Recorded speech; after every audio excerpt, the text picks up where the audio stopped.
Everyone, welcome to your YouTube channel Success Guidance. आज हम इसमें एक क्वेश्चन करने जा रहे हैं जो बहुत इंपॉर्टेंट है, लीडिंग इन डिटेल्स।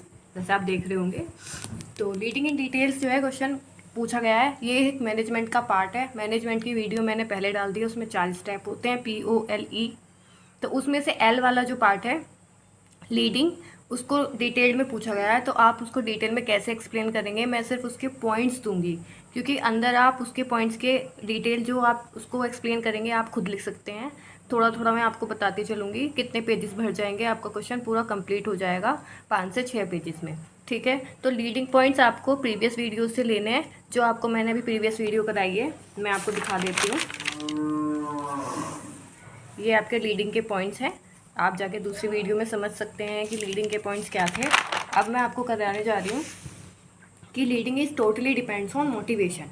ठीक है, तो फर्स्टली हमें क्या करना है, हार्नेसिंग स्टूडेंट्स मोटिवेशन, फिर सेलेक्टिंग एप्रोप्रिएट मोटिवेशनल स्ट्रेटेजी। तो पहले तो हमें स्टूडेंट्स के अंदर मोटिवेशन डेवलप करना है, फिर हमें डेवलप करने के लिए जो मोटिवेशनल स्ट्रेटेजी चाहिए उनका सिलेक्शन करना है।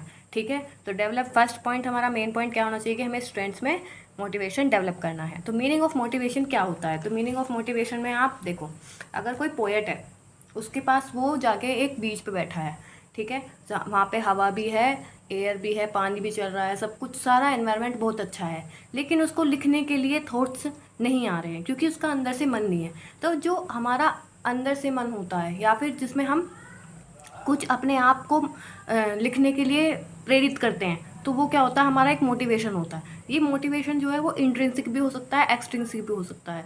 मतलब कुछ बाहरी फैक्टर भी हो सकते हैं जो हमें मोटिवेट करें, जैसे हमारी फैमिली, हमारा कुछ एम। ठीक है, तो एम हमारा वैसे तो इंट्रिंसिक होता है, ठीक है, और एक्सट्रिंसिक जो हमने, अगर बाहर हम किसी को देख रहे हैं कि आपके फैमिली ग्रुप में से कुछ बच्चे जो हैं वो बहुत जल्दी जल्दी सेलेक्ट होते जा रहे हैं, तो आपका भी मन कर रहा है कि आप भी सिलेक्शन लें, तो आप उसको मोटिवेशन, आप अंदर से मोटिवेट रहेंगे। तो आप मीनिंग में क्या लिख सकते हैं कि मोटिवेशन क्या होता है, एक व्यक्ति के अंदर आंतरिक, इंट्रिंसिक और एक्सट्रिंसिक दोनों फैक्टर होते हैं जिसके थ्रू वो अपने गोल को अचीव करता है। ये क्या होता है, मोटिवेशन होता है। तो डेफिनेशन ऑफ मोटिवेशन देख लेते हैं, क्योंकि ये आपको ऐसे ही याद करनी है जैसे लिखी हुई है, इसमें आप कुछ बना के नहीं लिख सकते। तो आपका वैसे अचीवमेंट क्या होता है, उससे पहले डेफिनेशन से पहले एक बार एक पॉइंट समझ लेते हैं कि अचीवमेंट क्या होता है। अचीवमेंट आपका होता है एबिलिटी माइनस मोटिवेशन। क्या कि आपकी जो एबिलिटी है उसमें आप जितने मोटिवेटेड रहे हैं उसको अगर आप घटा दें तो आपका क्या आ जाएगा, अचीवमेंट आ जाएगा। ओके, एक इक्वेशन है, आप लिख सकते हैं मीनिंग में। ओके, अभी आप चलते हैं डेफिनेशन ऑफ मोटिवेशन पे। तो motivations are conditions physiologically and psychologically with in the organism that dispose it to act in certain वे।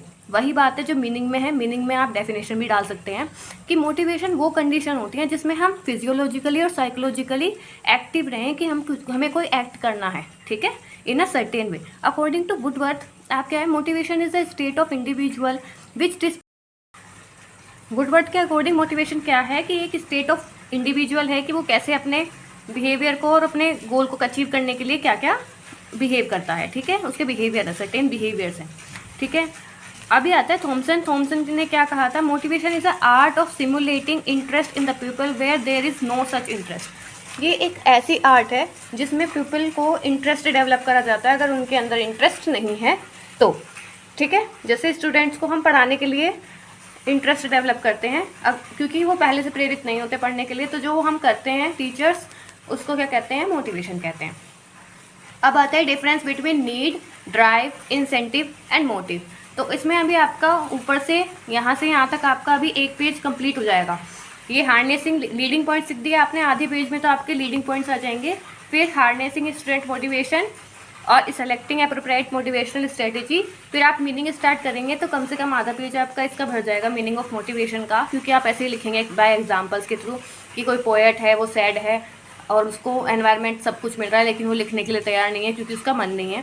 तो दिस इज जो ये मन, हमारा एबिलिटी, जो हमारे मन की इच्छा होती है, इसको मोटिवेशन कहते हैं। ये एक्सट्रिंसिक भी हो सकती है, इंट्रिंसिक भी हो सकती है। आधा पेज आपका यहाँ हो जाएगा, फिर आपको डेफिनेशन लिखनी पड़ेगी, तो आधा पेज आपका यहाँ चला जाएगा। अभी आपका कम से कम 1.5 से 2 पेज का काम हो चुका है। अब आप चलते हैं difference between need, drive and motive. Need, drive, incentive and motive. तो नीड क्या होती है, जो एक फिजियोलॉजिकली नीड्स होती हैं। जैसे फिजियोलॉजिकल नीड्स कि आपको कुछ खाने के लिए चाहिए, पहनने के लिए चाहिए, और अगर आप बीमार हैं तो आपको दवाइयाँ चाहिए, ठीक है, आपको एक आइसोलेशन के लिए एक घर चाहिए। तो ये जो आपकी छोटी छोटी सी नीड्स हैं, जो आपकी ज़रूरतें हैं, ये क्या होती हैं, नीड होती हैं, ठीक है। डिराइव क्या होती है, ये ओरिजिन ऑफ नीड होता है, कि मतलब अगर आपको नीड है तो आप कुछ ना कुछ डिराइव करेंगे। डिराइव मतलब आप कुछ एक्शन करेंगे। तो जो आप एक्शन कर रहे हैं, आप सर्च कर रहे हैं कि आपको वाटर चाहिए तो आप वाटर के लिए घूम रहे हैं इधर उधर, या फिर आपको भूख है तो आप फूड को ढूंढेंगे, ठीक है। और तो आपको क्या, किस चीज़ से ये डिराइव आया है, नीड से, ठीक है।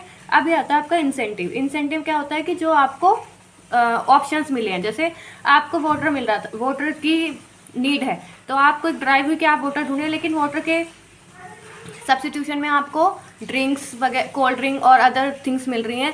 तो जो आपको मिले हैं, ऑप्शंस जो मिले हैं, वो इंसेंटिव होते हैं। क्या होते हैं, इंसेंटिव। जैसे आपको फूड चाहिए, तो फूड में आपको क्या मिल रहा है, आपको कुछ एक फ्रूट मिल गया है, एक फ्रूट है, एक आपको पाव मिल गया, कुछ भी मिल गया आपको। तो जो वो मिले हैं आपको ऑप्शंस, वो क्या है, वो आपके इंसेंटिव है। तो आप सोचेंगे कि आपको कौन सा चाहिए, फिर आप उसको ले लेंगे। तो मोटिव क्या होता है, मोटिव है हमारा, मेनली हमारा मोटिव क्या था, मोटिव हमारा था कि हमें अपनी भूख को शांत करना है। फिर दूसरा मोटिव क्या था कि हमें अपना जो हमारी वाटर की थ्रस्ट है, हमें उसे शांत करना है। फिर तीसरा वाला क्या था कि हमें एक शेल्टर चाहिए आइसोलेशन के लिए, तो हमें अगर कोई आइसोलेशन के लिए शेल्टर मिल जाता है तो भी हमारा मोटिव कंप्लीट हो जाता है। तो दिस ऑल आर, आप इसको एक्सप्लेन कर सकते हैं, नीड, ड्राइव, इंसेंटिव और मोटिव को। तो ये कम से कम आपका जाएगा 1 पेज में पूरा, क्योंकि आप नीड लिखेंगे, फिर उसका एग्जाम्पल लिखेंगे, फिर ड्राइव लिखेंगे, फिर इंसेंटिव लिखेंगे और फिर मोटिव लिखेंगे।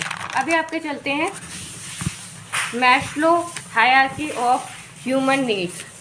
तो Maslow hierarchy of human needs में क्या है, ये मैस्लो एक थे साइकोलॉजिस्ट। इन्होंने क्या कहा था कि उन्होंने नीड्स का एक हायरार्की दिया था कि नीड्स जो है हमारी नीचे से, ये जो ट्रायंगल है आपको दिखाई दे रहा है, इसमें नीचे से शुरू होकर ऊपर तक जाती हैं। जैसे फर्स्टली हमारी साइकोलॉजिकल नीड्स होती हैं, फिर हमारी सेफ्टी नीड होती है, फिर आती है हमारी नीड ऑफ बिलोंगिंग्स, फिर एस्टीम नीड्स होती हैं, फिर सेल्फ एक्चुअलाइजेशन होता है।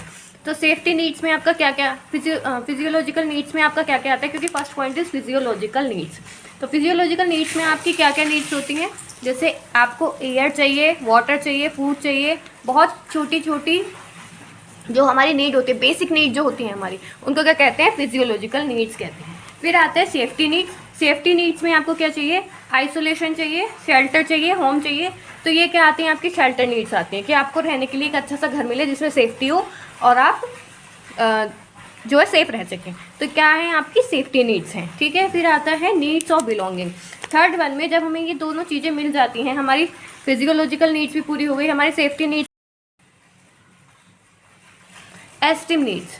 एस्टीम नीड्स क्या होती है, जिसमें हमें रेस्पेक्ट चाहिए होती है। अब हम सोसाइटी में, हमारे सब कुछ मिल गया, देखो हमारी फिजियोलॉजिकल नीड्स पूरी हो गई हैं, सेफ्टी नीड्स पूरी हो गई हैं, नीड्स ऑफ बिलोंगिंग्स भी हो गई हैं। अब हमें चाहिए एस्टीम नीड्स। एस्टीम नीड्स मतलब रेस्पेक्ट चाहिए आपको सोसाइटी में, एक सोसाइटी में आपकी एक रेपुटेशन होनी चाहिए। ये सब चीज़ें किस में आ जाती हैं, आपकी सेफ्टी नीड्स में। अब आते हैं आप सेल्फ एक्चुअलाइजेशन पे। जब आप सब इन सभी स्टेजेस को पार कर जाएंगे, फिर आप सेल्फ एक्चुअलाइजेशन स्टेज पे पहुँचेंगे, जहाँ आपको खुद का एक्चुअलाइजेशन हो जाएगा, रियलाइजेशन हो जाएगा कि आप किस लिए आए हैं और आपका जो मोटिव है आप उसको कंप्लीट कर पा रहे हैं, नहीं कर पा रहे। कहने का मतलब आप इसमें अपने बस मोटिव पे ध्यान देते हैं और आपको अपना एक्चुअलाइजेशन हो जाता है, ठीक है। अब आते हैं आपके टाइप्स ऑफ मोटिवेशन पे। तो आप ये डायग्राम बनाइएगा, इसमें आपका एक पेज, आधा पेज चला जाएगा। अब आता है types of motivation. Types of motivation is extrinsic motivation और इंट्रिंसिक मोटिवेशन। एक्सट्रिंसिक मोटिवेशन क्या होता है, जिसमें आपके बाहरी फैक्टर होते हैं आपको मोटिवेट करने के लिए, कि आपको बाहर से एक्सटर्नली कोई फैक्टर्स हैं जो आपको मोटिवेट कर रहे हैं। जैसे आप कहीं सोसाइटी में रहते हैं, उस सोसाइटी में से सभी बच्चे जो हैं सेलेक्टेड होते जा रहे हैं। जैसे कोई IAS है, कोई PCS है, या फिर कुछ भी टीचर बनते जा रहे हैं, तो आपका भी मन करेगा कि अगर वो बच्चे बने हैं तो मैं भी बनूं। तो ये क्या है, ये एक्सट्रिंसिक मोटिवेशन है। लेकिन इंट्रिंसिक मोटिवेशन में क्या समझ सकते हैं, इंट्रिंसिक मोटिवेशन में क्या है कि हमारा खुद से अंदर से मन है कि हमें अपने गोल को अचीव करना है। चाहे बाहर वाला, चाहे आप किसी ऐसी सोसाइटी में रह रहे हैं जहाँ कोई भी बच्चा कामयाब नहीं है, या फिर कोई भी बच्चा पढ़ाई के ऊपर ध्यान नहीं देता, लेकिन आपको एक जुनून है, एक लगन है, तो वो जो इंट्रिंसिक जो आपका बिहेवियर है वो किस में आएगा, इंट्रिंसिक मोटिवेशन में आएगा। इसमें आप क्या करते हैं, अपने गोल को बहुत अच्छे से अपने आप क्योंकि आप चाहते हैं तो आप उस गोल को अचीव करेंगे, है ना। आपको वो गोल चाहिए तो इसलिए आप उसको अचीव करने की पूरी कोशिश करेंगे। इसको क्या कहते हैं, इंट्रिंसिक मोटिवेशन कहते हैं। अब आते हैं टेक्निक्स ऑफ मोटिवेशन। तो टेक्निक्स ऑफ मोटिवेशन में क्या आता है आपका, reward and punishment, praise and blame, success and failure. तो अभी टेक्निक्स ऑफ मोटिवेशन, हम इसमें टेक्निक्स क्या लगा सकते हैं कि बच्चा मोटिवेट कैसे रहे। तो पहले हम उसे रिवार्ड या पनिशमेंट देते हैं, जो हम बचपन से शुरू कर देते हैं नर्सरी क्लास से, कि अगर बच्चा फर्स्ट आया तो उसको प्राइज़ मिलता है, फर्स्ट सेकंड थर्ड तक उसको प्राइज़ मिलता है, और फिर उसके बाद कोई प्राइज़ नहीं मिलता। तो बच्चे में क्या रहता है कि एक प्राइज़ को लेने की एक इच्छा रहती है। तो इसको क्या कहते हैं, हमारा रिवॉर्ड वाला मोटिवेशन कहते हैं, ठीक है। और पनिशमेंट क्या होगा कि पनिशमेंट, अगर बच्चा कोई सही से नहीं कर पा रहा है तो हम उसको पनिश करेंगे, तो शायद वो पनिशमेंट के डर से मोटिवेट रहे कि मुझे पनिशमेंट नहीं चाहिए, उसके लिए वो अपना बेस्ट देगा। प्रेज एंड ब्लेम, प्रेज के लिए अगर आप किसी की तारीफ़ कर देते हैं तो उसको अच्छा लगता है कि हाँ मैंने ये काम अच्छा करा है तो मुझे और करना चाहिए और आगे बढ़ना चाहिए, तो आप उसको क्या कर रहे हैं, प्रेज कर रहे हैं, ठीक है उसकी। और फिर ब्लेम, अगर आप किसी को ब्लेम करते हैं कि तुमने अच्छा नहीं किया है या वो करा, तभी भी उसमें एक मोटिवेशन आता है कि नहीं मैं नेक्स्ट टाइम अच्छा करूँगा, मैं इसमें बेटर कर सकती हूँ या बेटर कर सकता हूँ, ठीक है। तो आपके क्या है, टेक्निक्स ऑफ मोटिवेशन है। Third one is success and failure. ये तो सबसे मोस्ट इंपॉर्टेंट पॉइंट्स है। अगर आप किसी में सक्सेस हो जाते हैं, अगर आपने 1-2 एग्ज़ाम्स दिए हैं तो आप उसमें सक्सेस होते जा रहे हैं, या फिर आपने 10th 12th जो भी करी है आप उसमें अच्छे मार्क्स से पास होते जा रहे हैं, तो आपका मोटिवेशन खुद ब खुद आता जाएगा। लेकिन फेलियर भी एक ऐसी सीढ़ी है जिसके अकॉर्डिंग आप, जिसके हिसाब से आप क्या कर सकते हैं, मोटिवेट कर सकते हैं खुद को। अगर आप फेल हुए हैं तो आप अपनी कमियों को ढूंढें, फिर उसके बाद उन पे काम करें, और फिर आप मोटिवेट हो जाते हैं कि हाँ मैं इस टाइम कर सकता हूँ, ठीक है, इस बार मैं पूरा करके रहूँगी या करके रहूँगा, जो भी है आप इसमें मोटिवेट हो जाएंगे। तो आपके ही 3 स्टेप्स हैं। This is all for today, thank you. जब आपकी फिजियोलॉजिकल नीड्स भी पूरी हो चुकी हैं, सेफ्टी नीड्स भी पूरी हो चुकी हैं, फिर आपकी आती है नीड्स ऑफ बिलोंगिंग। तो नीड्स ऑफ बिलोंगिंग में क्या आता है, लव, फ्रेंडशिप। आप ऐसी चीज़ें ऐसे लोगों को ढूंढते हैं जिनसे आपकी फ्रेंडशिप हो सके, और जिनसे आपको, या फिर आपको फिर यहाँ पे लव वाली फीलिंग आती है, ठीक है।